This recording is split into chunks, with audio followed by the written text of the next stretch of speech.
বাংলাদেশের মানুষ তো ভালো না, যে যে জিনিসের চাহিদা বেশি এই দাম বেশি, চাহিদা বেশি। গত মাসেও আমরা কিনলাম কত 430 করে, এখন 530, মানে 100 টাকা বেড়ে গেছে পাল্লাতে।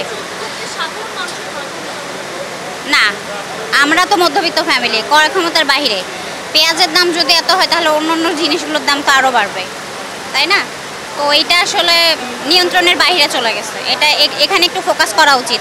আসলে বিষয়টা হচ্ছে আজ 1 বছর ধরে প্রায় মানে বাইরের কোনো পেঁয়াজ নেই, আমাদের বাংলাদেশের যেই পেঁয়াজ, এই পেঁয়াজ মনে করেন যে বাংলাদেশে চললো প্রায় শেষের দিকে, এই জন্য মনে করেন যে দাম বাড়ছে।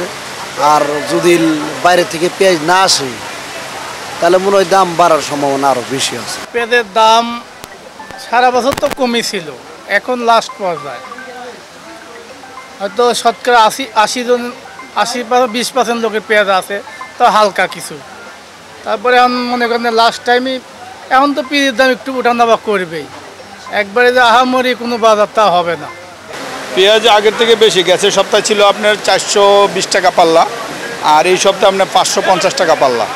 এখন বাজারের সবার বিরুদ্ধে বাইরে আর কি যার কারণে এরা সিন্ডিকেটের মাধ্যমে আটকে রাখছে, হয়তো কেউ পুঁজি করছে, পুঁজি করে দাম বাড়াইয়া শেষ সময় অনেক বিক্রি করতেছে, দাম বাড়তি নিচ্ছে।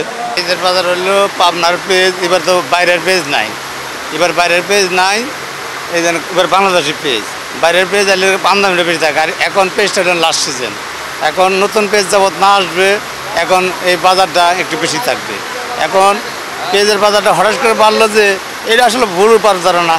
চাহিদা পেঁয়াজের দাম বাড়লো বেশি, কাস্টমারের চাহিদা বেশি। কিন্তু আমরা পেঁয়াজ বেশি 10 বস্তা, পেঁয়াজ আনে 15 বস্তা, 15 বস্তায় শেষ।